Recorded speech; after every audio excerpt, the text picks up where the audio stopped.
ab nach links, geht aber aus dem Kornschieber raus. Das muss man. The silence inside the gilded cage was louder than a gunshot. 1 second. Dante Moretti, the man who owned half of Chicago and feared absolutely no one, was laughing, towering over the petite waitress who had dared to spill a drop of whiskey on his Brioni suit. The next second, the air left the room. There was a blur of motion, a sickening crack of bone meeting floor, and the Don of the Moretti family was on his back, staring up at the ceiling lights, gasping for air. The waitress stood over him, smoothing her apron, her eyes colder than the ice in his glass. "I warned you," she whispered. And that was the moment Dante knew. The hunt had just begun. The VIP section of the gilded cage smelled of old money, expensive leather, and fear. It was a Saturday night in downtown Chicago, and the club was packed with the city's elite, corrupt politicians, hedge fund managers, and the predators who fed on them. Sienna Blake adjusted the collar of her uniform, keeping her head down as she balanced a tray of crystal tumblers. She hated this part of the job. The high-end clientele didn't tip better. They just demanded more of your soul. She was 24, with dark hair pulled back into a severe bun, and a demeanor that usually screamed invisible. That was the point. In her line of work, or at least her former line of work, invisibility kept you alive. "More scotch, now!" The voice was deep, gravelly, and laced with the kind of arrogance that only came from a lifetime of never being told no. Sienna didn't need to look up to know who it was. Dante Moretti, the capo dei capi, the man the FBI had been trying to pin down for a decade. He was sitting in the center booth like a king on a throne, flanked by 4 bodyguards who looked like they chewed concrete for breakfast.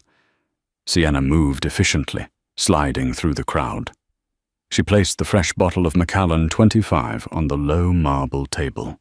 "Your scotch, Mr. Moretti." Dante didn't look at her. He was busy lighting a cigar, the flame illuminating the sharp angles of his face. High cheekbones, a scar running through his left eyebrow, and eyes the color of burnt espresso. He was undeniably handsome, in a way that set off alarm bells in Sienna's brain. "You're new," Dante said, smoke curling from his lips. He still hadn't looked at her. "Yes, sir. 2 weeks," Sienna replied, her voice steady. She reached for the empty glasses to clear the table. "Leave them," Dante commanded, finally turning his gaze to her. It felt physical, like a weight pressing on her chest. He scanned her, not with lust, but with the dissecting stare of a predator assessing prey. "What's your name?" "Sienna." "Sienna," he repeated, tasting the word. "You have steady hands, Sienna. Most people shake when they serve me." "I'm just doing my job, sir." Dante smirked, a cruel twist of his lips. He reached out and grabbed her wrist. His grip was iron. The bodyguard stiffened, sensing the shift in the air. "You're not just a waitress, are you? You walk too quietly. You check the exits every time you enter the room." Sienna's heart hammered against her ribs, but her face remained a mask of confusion. "I don't know what you mean. Please let go." "I think you do," Dante said, his voice dropping to a dangerous whisper. "I think you're hiding something, and I hate secrets." He yanked her arm, pulling her off balance. The tray in her other hand tipped. It was a rookie mistake, forced by his aggression. The heavy crystal glass slid off and crashed onto the table, shattering. Amber liquid splashed across the lapel of his $3,000 suit. The music in the club seemed to stop. The chatter in the VIP section died instantly. Every eye turned to the booth. Dante looked down at the stain, then back up at Sienna. His expression was unreadable, which was worse than anger. He slowly released her wrist and stood up. He was tall, well over 6 feet, looming over her. "You clumsy little fool," one of the bodyguards, a brute named Luca, snarled, stepping forward. Dante held up a hand to stop him. "No, Luca, she didn't mean it." He took a step closer to Sienna, invading her personal space. "Did you, Sienna?" "It was an accident," she said, her voice dropping an octave. The submissive waitress act was slipping. She could feel the adrenaline flooding her system, the old instincts waking up. Distance, leverage, strike points. An accident, Dante mocked. He reached out and tucked a loose strand of hair behind her ear. His fingers were hot against her skin. You know, in my world, accidents have consequences. You ruined my suit. How do you plan to pay for it? A waitress' salary won't cover a button on this jacket. I'll have it cleaned, Sienna said tightly. Dante laughed, a dark, rich sound that echoed in the silent VIP area. Cleaned? You think this is about laundry? He leaned down, his face inches from hers. You disrespected me in my own house. You think because you're a woman, I'll let it slide? You think you're tough because you can hold my stare? He grabbed her chin, forcing her to look into his eyes. Prove it. Prove you're worth the air you're breathing right now. Beg for forgiveness, and maybe I won't have you thrown out the back door. Sienna stared at him. The heat of his hand on her face was infuriating. She saw the amusement in his eyes. He was playing with her. He wanted to break her spirit just to see the pieces fall. Something inside Sienna snapped. The carefully constructed persona of the timid waitress evaporated.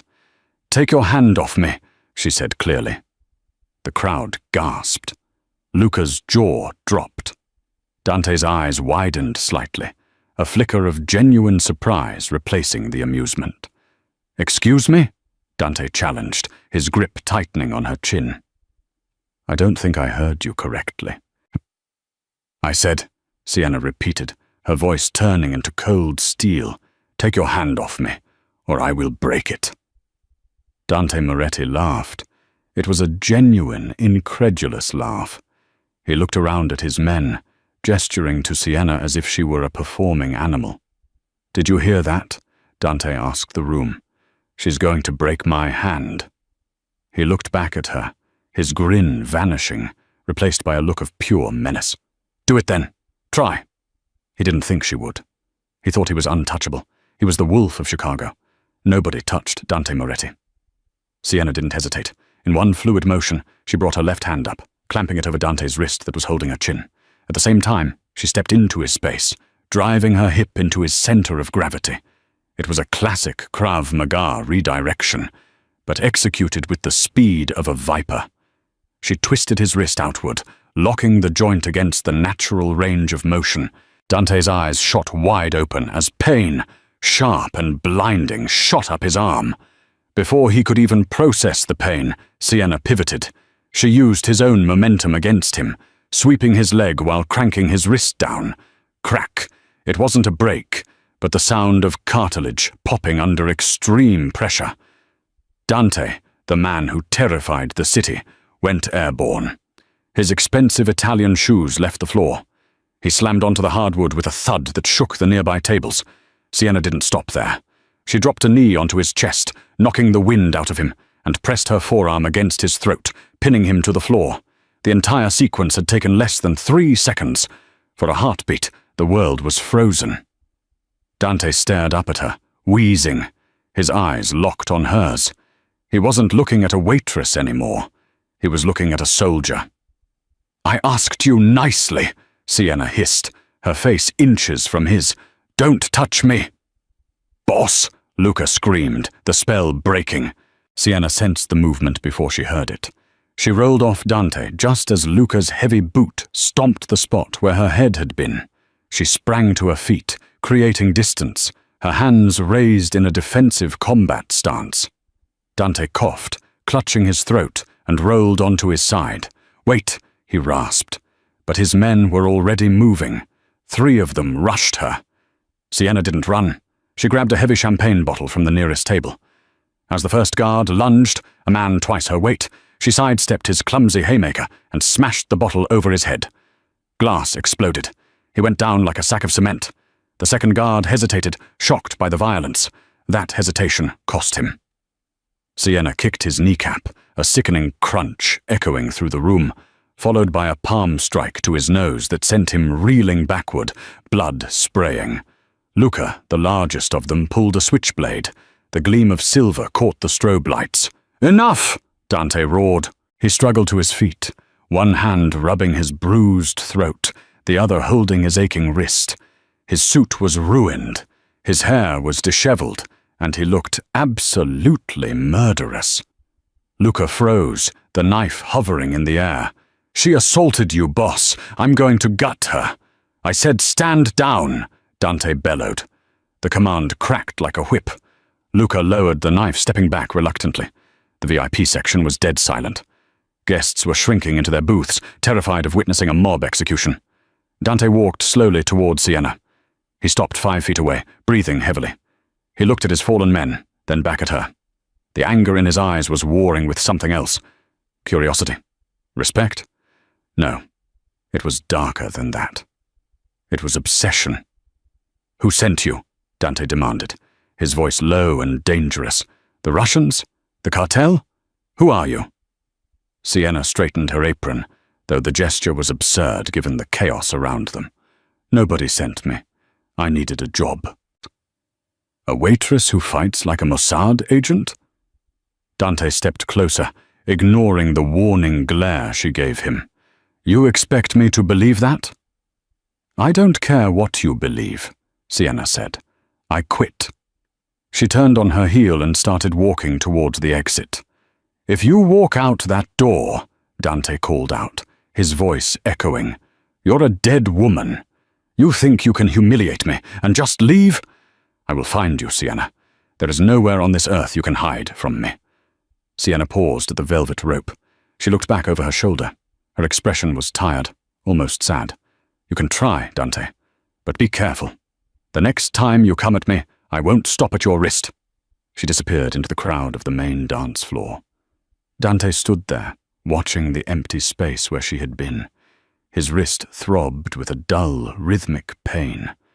He brought his hand up to his face, smelling the faint trace of her perfume, vanilla and something metallic, like gun oil. Luca stepped up beside him, eyeing the door. "I'll get the boys. We'll scrape her off the pavement outside." "No," Dante said, a slow, terrifying smile spreading across his face.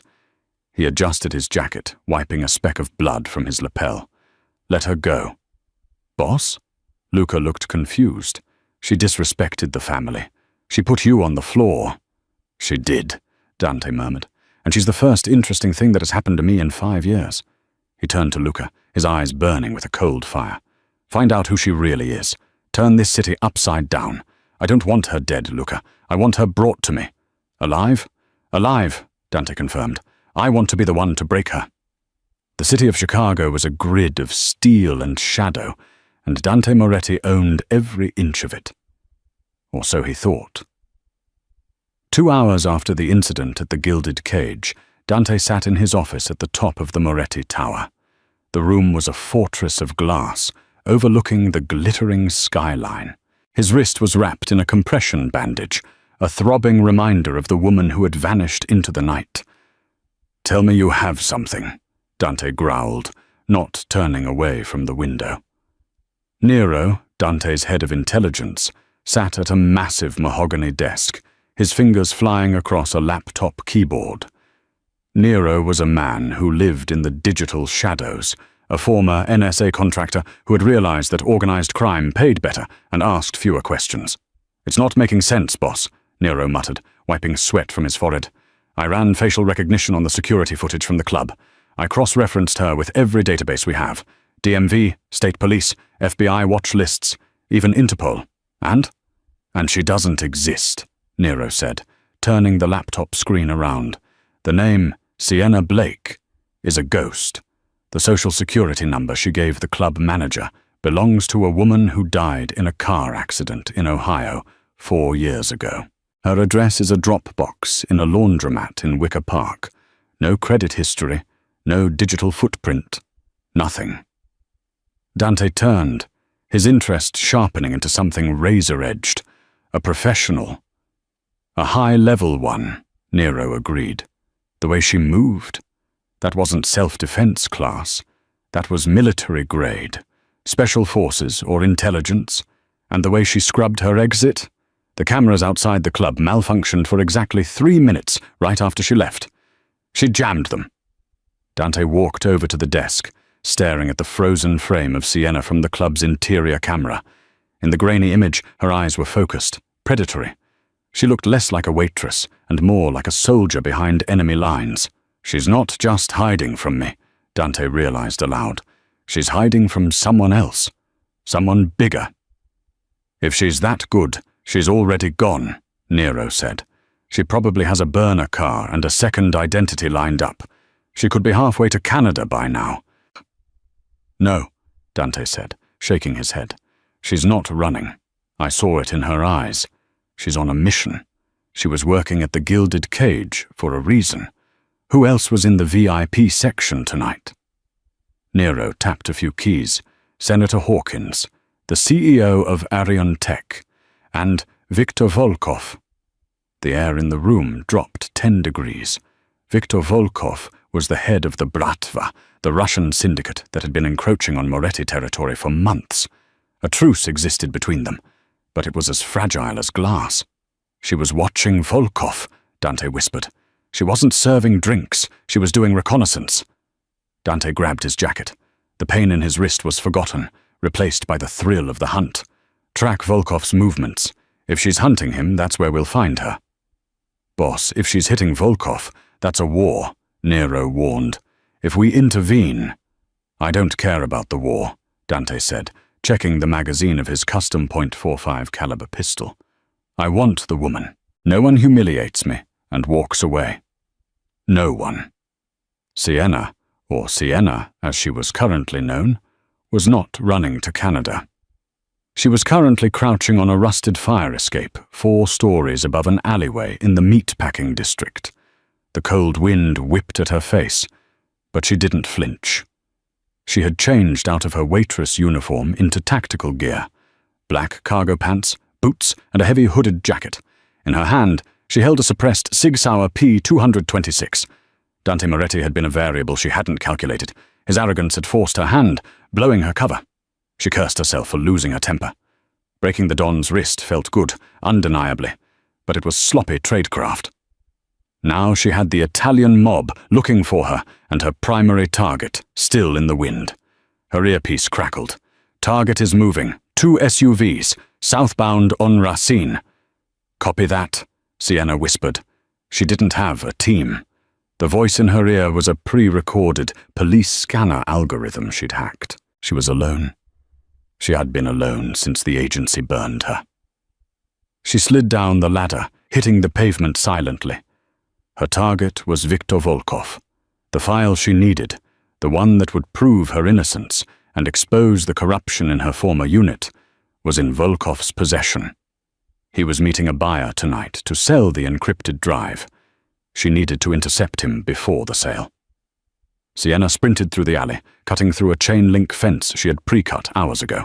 She emerged onto a side street, just as 2 black Escalades roared past. Volkov.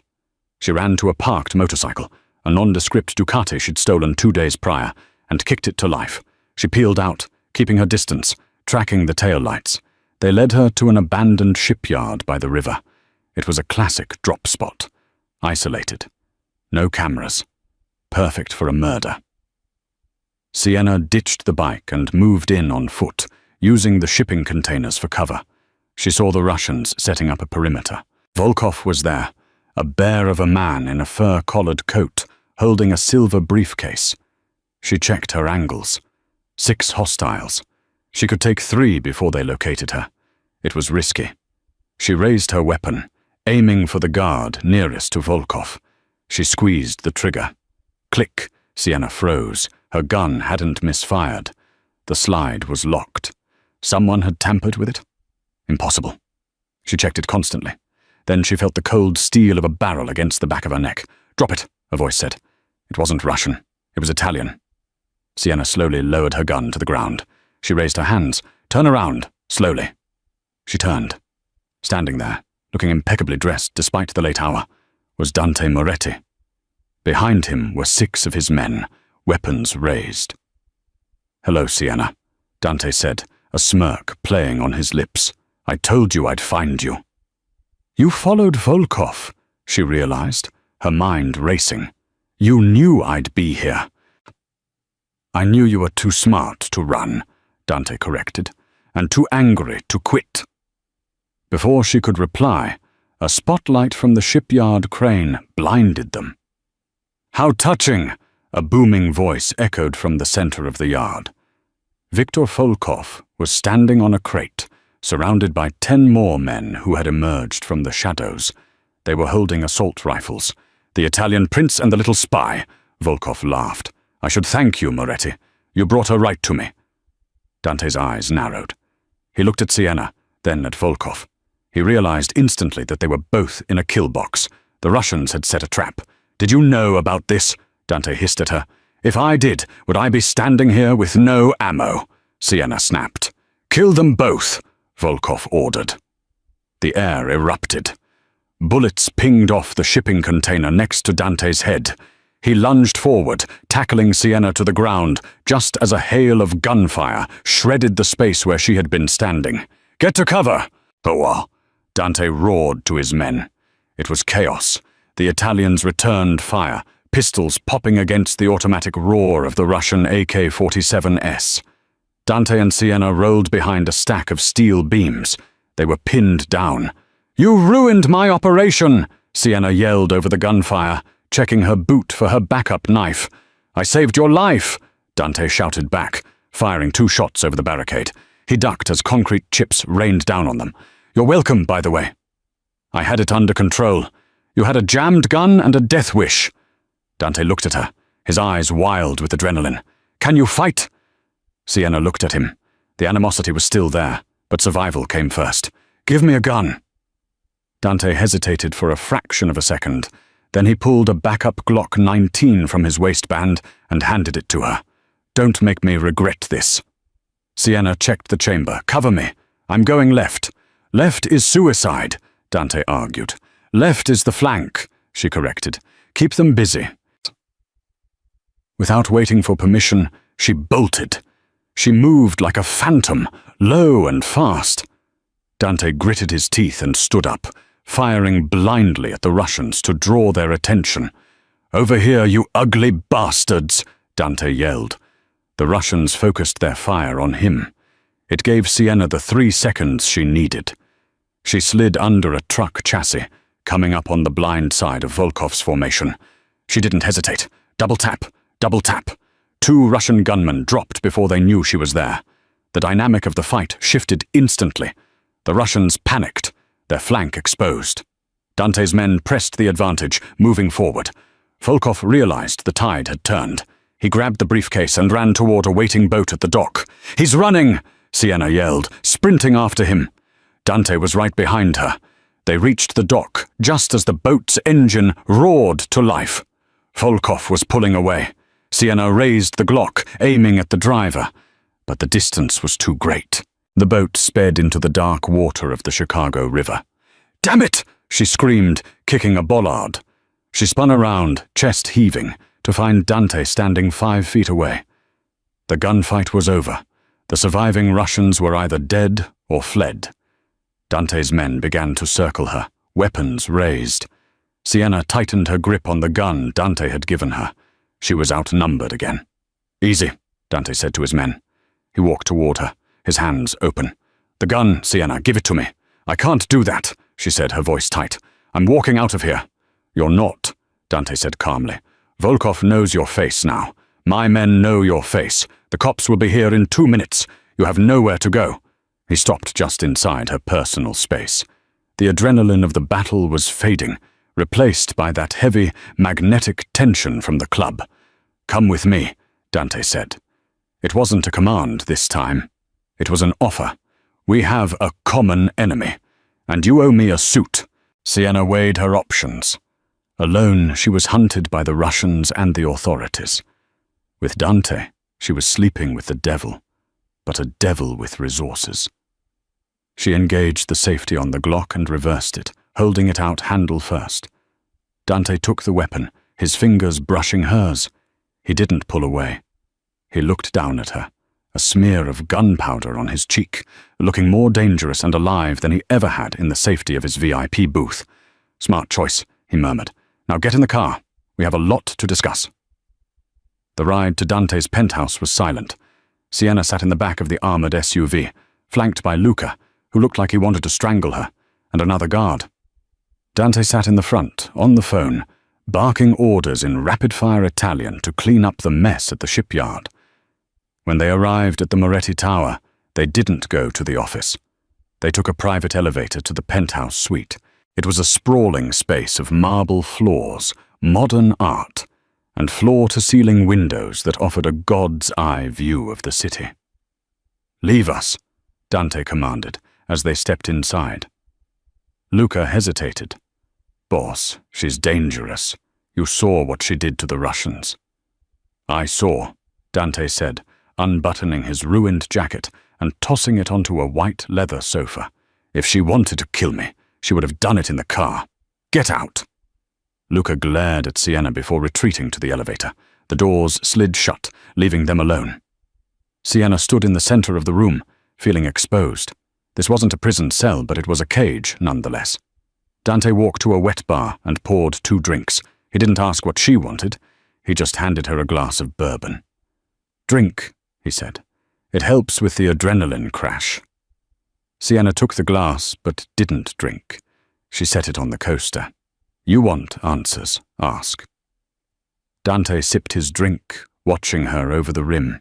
"I know your name isn't Sienna. I know you're trained. I know you're hunting Volkov. What I want to know is, why? That's classified." Dante laughed, a short, sharp sound. "Classified? You're in my living room drinking my liquor after using my gun to kill my enemies. We are way past classified." He walked closer, his voice dropping. "Volkov had a briefcase. You were willing to die for it. What's inside?" Sienna hesitated. She had to give him something. "Proof," she said. "Proof that I didn't commit the treason they accused me of." Dante's eyebrows raised. "Treason? So you're a patriot on the run? CIA?" "Something like that," she evaded. "Volkov bought a hard drive containing the names of corrupt agents. My name was used to frame me for the theft. If I get that drive, I clear my name. If I don't, I'm a dead woman walking." Dante processed this. He circled her, studying her profile. "So you're a fugitive. Desperate. Lethal." He stopped behind her, close enough that she could feel the heat radiating from him. "And you came into my club, disrespected me, and broke my wrist." "You grabbed me first," Sienna reminded him, turning to face him. "True." Dante's eyes dropped to her lips, then back up. The air in the room felt thick, charged with electricity. "You intrigue me, Sienna, or whatever your name is. You're not afraid of me. Most people can't even look me in the eye." "I've seen worse things than you," she said softly. "Have you?" Dante stepped closer, backing her up until her legs hit the edge of the sofa. "I can be very bad when I want to be." He reached out, his hand hovering near her face. This time, she didn't strike him. She watched him. He traced the line of her jaw with his thumb. It was a possessive gesture, but gentle. "I could hand you over to the feds," Dante whispered. "I could make a call, and they'd be here in 10 minutes. "But you won't," Sienna said, her heart beating faster. Not from fear, but from something else. "Why wouldn't I?" "Because you hate Volkov more than you hate me. And because—" She paused, taking a risk. "Because you're bored, Dante. You're the king of Chicago, sitting on a high tower, and nothing surprises you anymore. Until tonight." Dante stared at her, stunned by her insight. She was right. He had been sleepwalking through his life of violence and power. She was the splash of cold water he hadn't known he needed. "You're dangerous," he murmured, leaning in. "I warned you." Their faces were inches apart. The tension was at a breaking point. It was a dangerous game. Predator and predator circling each other. Suddenly the elevator chimed. Dante pulled back, the spell breaking. He looked annoyed. The doors opened, and an older man walked in. He was dressed in a tailored suit, carrying a tablet. It was Silas, the Moretti family consigliere. Dante's most trusted advisor. "Forgive the intrusion, Dante," Silas said, his eyes flicking to Sienna with cold calculation. "But we have a situation. The police commissioner just called. He's asking about a shootout at the shipyard." "Handle it, Silas. Pay who needs to be paid," Dante dismissed, turning back to Sienna. "I'm afraid it's not that simple," Silas said, stepping further into the room. "They found a body, one of ours, and they found this." Silas held up a plastic evidence bag. Inside was a distinctive knife. Sienna's blood ran cold. It was her knife, the one she had in her boot. It must have fallen out during the fight. "This blade," Silas said, looking at Sienna, "is standard issue for a very specific shadow unit of the Pentagon. Unit 77.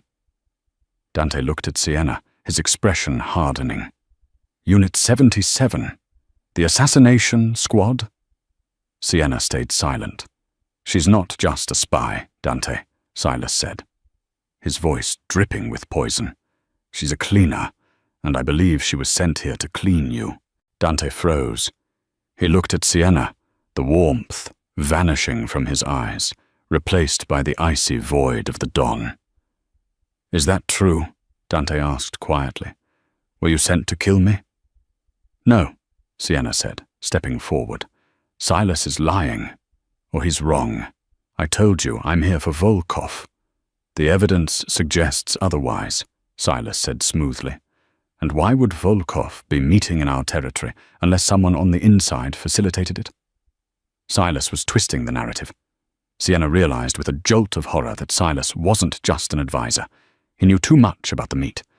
"Dante, listen to me," Sienna pleaded. "He's playing you." Dante looked at Silas, the man who had been like a father to him, and then at Sienna, the woman who had broken his wrist and lied about her identity. "Luca!" Dante shouted. Luca burst in from the hallway. "Take her to the holding cell in the basement," Dante ordered, turning his back on Sienna. "Tie her down, and don't be gentle." "Dante, no!" Sienna yelled as Luca grabbed her. "He's the traitor! Look at him!"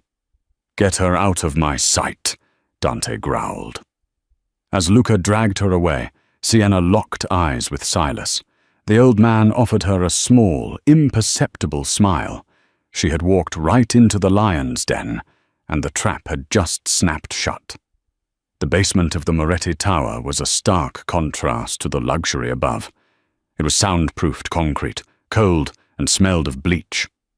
Sienna sat in a heavy steel chair, her hands zip-tied behind her back. Dante stood in the corner, in the shadows, smoking a cigarette. He hadn't said a word in 10 minutes. Luca stood by the door, arms crossed, waiting for the order to start the interrogation.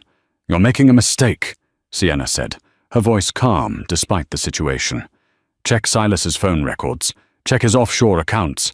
He knew where Volkov was because he's selling you out." "Silas has been with my family for 30 years, Dante said, stepping into the light. His face was a mask of cold fury. "He carried me when my father was shot. You? I met you 3 hours ago when you broke my wrist. And in those 3 hours I saved your life," Sienna countered. "If I wanted you dead, I wouldn't have pulled you behind cover at the shipyard. I would have let the Russians turn you into Swiss cheese." Dante paused. That logic had been gnawing at him. It didn't make sense for an assassin to save a target. "The knife," Sienna pressed. "Silas said it was mine. Did you look at it closely? It's a Unit 77 blade, standard issue. My blade has my initials etched under the handle scale." "SBR," Sienna said. "If that knife doesn't have it, it's a plant. Silas bought a replica to frame me." Dante looked at Luca. "Where is the knife?" "Silas took it," Luca grunted. "Said he needed to log it into evidence." Dante's eyes narrowed. He took the evidence? Suddenly the heavy steel door creaked open. Silas walked in, flanked by 2 men Sienna didn't recognize. They weren't Moretti regulars. They moved differently. Mercenaries. "Dante," Silas said, looking surprised to see the boss still there. "I thought you went upstairs to cool off. I was coming to handle the prisoner." "I have a few more questions," Dante said, his posture relaxing, deceptively casual. "She says the knife is a fake, Silas. Mind if I see it again? Silas stiffened. The shift was microscopic, but to a trained eye like Sienna's and a paranoid eye like Dante's, it was a scream. I locked it in the safe, Silas lied. It can wait. We have a bigger problem. Volkov is demanding a meeting. Tonight. He says he'll declare total war unless we hand her over. Then we hand her over, Dante shrugged. He walked toward the door. Luca, come with me. Let Silas prepare her for transport. Luca looked confused but followed Dante out. The heavy door slammed shut. Sienna was alone with Silas and the two mercenaries. The moment the lock clicked, Silas's grandfatherly demeanor evaporated. He sneered, pulling a suppressed pistol from his jacket. He didn't produce the knife. Smart girl, Silas whispered, walking up to her. You almost got him to think. Shame it won't matter. How much is Volkov paying you? Sienna asked, testing her bonds. She had been working on the zip tie with a friction technique for the last 10 minutes. It was almost ready to snap. Volkov offered me the city, Silas gloated. Dante is too soft. He has rules. Honor. Volkov understands that power is the only rule. We're going to kill you, dump your body in the river, and tell Dante you tried to escape. Then, at the meeting tonight, Volkov takes Dante out. And I take the throne. You talk too much, Sienna said. Snap. The plastic tie gave way. In a blur of motion, Sienna launched herself from the chair. She didn't go for Silas. She went for the mercenary on the left. She grabbed his wrist, redirecting his weapon just as he fired. The bullet hit the second mercenary in the leg. Sienna drove her elbow into the man's throat, snatched his gun, and rolled behind the heavy steel table. Silas fired wild shots, pinging off the metal. "Kill her!" he screamed. But before the remaining mercenary could move, the steel door flew open. Dante Moretti stood there, his own gun drawn, Luca right beside him. Dante wasn't looking at Sienna. He was looking at Silas. "You were right," Dante said to Sienna, his voice icy. "He does talk too much." Silas turned pale. "Dante, she got loose. I was listening at the door, Silas," Dante interrupted, walking into the room like the Grim Reaper. "I heard every word. Dante is too soft. Is that right?" Silas dropped his gun, falling to his knees. "Boss, please. It was a moment of weakness. Volkov forced me." Dante stood over the man who had been his father figure. He looked at Sienna, who was standing up, dusting herself off, holding the mercenary's gun with professional ease. "You wanted to know if I was tough?" Dante asked her. He turned back to Silas. He didn't yell. He didn't hesitate. He raised his pistol and fired a single shot. Silas fell. The betrayal was over. Dante looked at the mercenaries. Get them out of here. If they talk, they live. If they lie, they join Silas. Luca dragged the men out. Dante and Sienna were alone again. The tension this time wasn't hostile. It was electric. Acknowledgement. "You saved me again," Dante said quietly.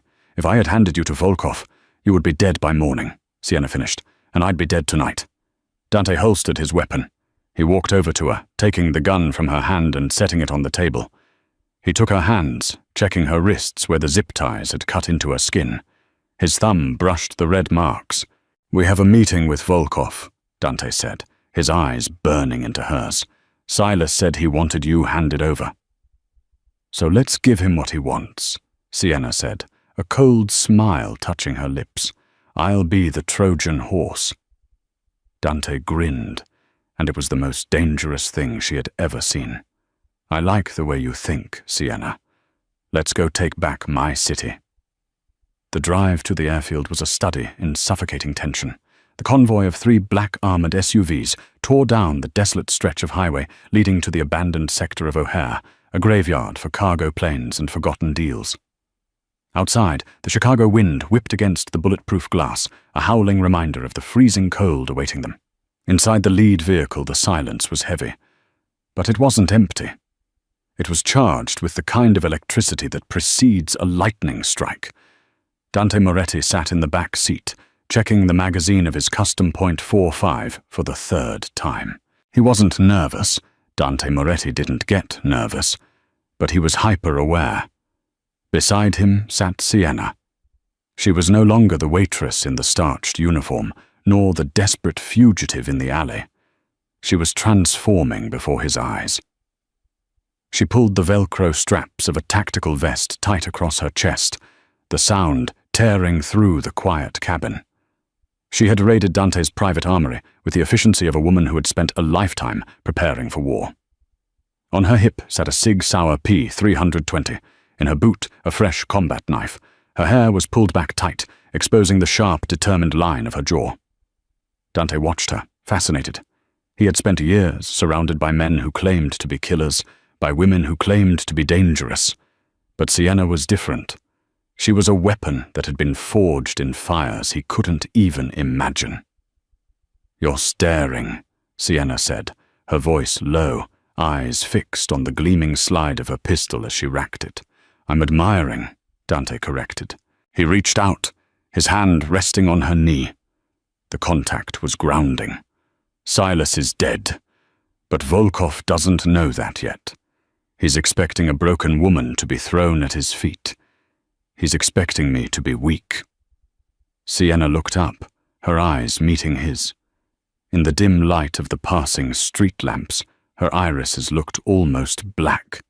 "And what are you going to give him?" "I'm going to give him a show," Dante said, his lips curling into a wolfish grin. "But you're going to give him the finale." "Just get me close to the case," Sienna whispered. "I don't care about his money, his drugs, or his territory. I just want my life back." "You'll get it," Dante promised. His grip on her knee tightened. "But once you have it back, you might find you don't want the old one anymore." Before she could answer, the SUV slowed. The radio crackled. "Approaching the drop point, boss. Russians are set up. Heavy presence.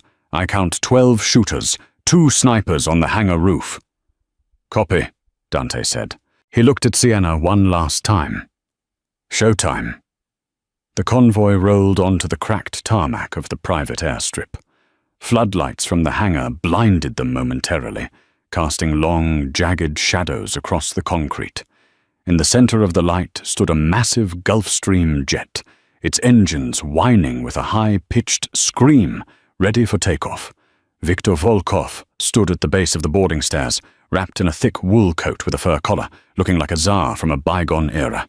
He was flanked by a wall of muscle, men with AK-47S held at the low ready. They looked disciplined, cold, and ready to kill. The SUVs fanned out, creating a defensive semicircle. Dante waited for the driver to open his door. He stepped out into the biting wind, his suit jacket unbuttoned, his hands visible. He radiated an arrogant calm that seemed to infuriate the Russians instantly. "You're late, Moretti," Volkov shouted over the wind. "I was beginning to think you'd lost your nerve." Dante walked forward, stopping 10 yards from the Russian line. He was alone in the open, a perfect target. "I had some housekeeping to attend to, Victor. Taking out the trash takes time." Volkov's eyes narrowed. He looked past Dante to the SUVs. "Where is Silas? And where is the girl? Our agreement was specific. A life for a life." "Silas has retired," Dante called back, his voice carrying easily over the turbine whine. "Permanently. He sent his regrets, and a bullet to the brain." The color drained from Volkov's face. He realized instantly that his inside man was gone. His advantage had evaporated. The trap he had set with Silas was broken. "Then you are a fool," Volkov snarled, stepping back behind his guards. "You came here with 10 men against my 20. You have no leverage. I will kill you, take your territory, and find the girl myself." "You're not very good at math, Victor," Dante said, shaking his head. "And you're terrible at observation. Kill him!" Volkov ordered, raising his hand. The Russian guards raised their rifles. The air crackled with imminent violence. "Wait!" A female voice cut through the tension like a whip. The rear door of the center SUV flew open. Sienna stepped out. She didn't look like a prisoner. She walked with the predatory grace of a panther, her tactical vest catching the floodlights, her hands empty and held out to her sides. "I'm the one you want, Volkov," she shouted, walking past Dante to stand at the front of the formation. Volkov signaled his men to hold fire. He laughed, a cruel barking sound. So the little waitress comes to die. You caused me a lot of trouble, girl. I'm going to enjoy making you scream." "I don't think so," Sienna said calmly. She reached into her pocket and pulled out a small, black device. A remote detonator. Volkov sneered. "A bomb? You think wearing a suicide vest will scare me? My snipers will put a bullet in your head before your thumb moves." "It's not on me," Sienna said, a cold smile playing on her lips. She pointed a finger toward the sleek Gulfstream jet behind him. "It's on your ride home." Volkov froze. He looked back at the plane, then at Sienna. "You're lying. You haven't been near my plane." "Haven't I?" Sienna took a step forward, her voice dropping into the icy, professional cadence of an intelligence operative. 2 hours ago, while you were busy negotiating with a traitor in Dante's basement, I was already here. Your ground crew is sloppy, Victor. They didn't check the fuel truck. I planted 2 pounds of C4 on the rear landing gear strut, and another pound on the fuel intake. She held up the detonator, her thumb hovering over the red button. You try to take off, I blow the strut, and you cartwheel into a fireball. You order your men to shoot us, I blow the fuel tank, and we all incinerate together. So the question isn't whether I'm lying. The question is, do you feel lucky? The silence that followed was absolute. The wind howled, the engines whined, but nobody moved. Volkov stared at the jet, his $50 million escape route, and then at the woman he had dismissed as a nuisance. He saw the truth in her eyes. She wasn't bluffing. She was prepared to turn this entire airfield into a crater. "You're insane," Volkov whispered. "I've had a bad week," Sienna replied dryly. "Now, the briefcase. Give it to me." Volkov looked at his guards. They were uneasy. They were paid to fight, not to explode. He looked at Dante, who was watching Sienna with a look of pure, unadulterated pride. "You lost, Victor," Dante said, stepping up beside Sienna, presenting a united front. "Give her the drive. Get on your plane, and pray she lets you leave. If you ever set foot in Chicago again, I won't use a bomb. I'll use a knife, and I'll take my time." Volkov ground his teeth, his face turning a shade of purple. He was the head of the Bratva, a man who commanded fear, and he was being checkmated by a waitress and a rival Don on a freezing runway. "Bring it!" Volkov spat to his second-in-command. The guard ran up the stairs, retrieved the silver aluminum case, and jogged back down. He placed it on the tarmac, halfway between the two groups, and retreated. "Go check it," Dante murmured to Sienna, keeping his eyes on the snipers on the roof. "I've got you." Sienna didn't hesitate. She walked forward, holstering the detonator but keeping her hand on her pistol. She knelt by the case, unlatched it, and flipped it open.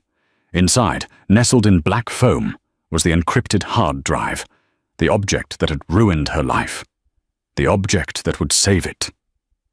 She pulled a small tablet from her vest, plugged it in, and ran a quick verification code. Green text scrolled across the screen. Match confirmed. She snapped the case shut and stood up. She looked at Dante and nodded. "We're good," she said. Dante gestured to the plane. "Go, Victor, before she changes her mind." Volkov looked at them with pure hatred. "This isn't over, Moretti. The organization will hear of this. Tell them," Dante replied coolly. "Tell them Chicago is closed." Volkov spun around and marched up the stairs. His men scrambled after him, casting nervous glances at the landing gear. The moment the door sealed shut, the engines roared to full power. Sienna stood watching as the jet taxied rapidly, turning onto the main runway. She held the briefcase tight against her chest, her knuckles white. "Are you going to blow it?" Dante asked, stepping up behind her. His voice was close to her ear, warm against the cold wind. Sienna fingered the detonator in her pocket. She watched the plane pick up speed, lifting off into the dark sky. It would be so easy. One press, and the man who hunted her would be ash. She pulled her hand out of her pocket. Empty. "No," She exhaled, the tension draining out of her body, leaving her trembling. I'm not a murderer, Dante. I'm a patriot. Or, I used to be. You're better than a patriot, Dante said. You're a survivor. The jet disappeared into the clouds. The airfield was quiet again, save for the idling engines of Dante's SUVs. Sienna turned to face him. The adrenaline was fading, replaced by a sudden, overwhelming exhaustion.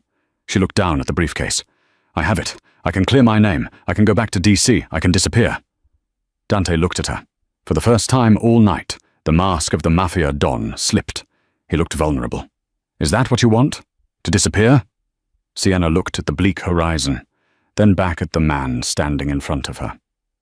She thought about her old life, the cold apartments, the burn phones, the constant looking over her shoulder for a government that viewed her as expendable. Then she looked at Dante. He was dangerous, yes. He was a criminal, but he had stood in front of a bullet for her. He had trusted her when she had a gun to his head. My old boss tried to frame me, Sienna said softly. The agency turned its back on me. I never will, Dante said. It was a vow. He stepped closer, invading her personal space in the way that used to infuriate her, but now felt like gravity. He reached out and took the briefcase from her hand, handing it to Luca, who had walked up silently behind them. Put this in the safe, Dante ordered, never breaking eye contact with Sienna, and get the car warm. Yes, boss, Luca said, taking the case with a nod of respect towards Sienna. I have an opening in the organization, Dante said, his voice dropping to a low rumble. Head of security. Consigliere. Or maybe partner.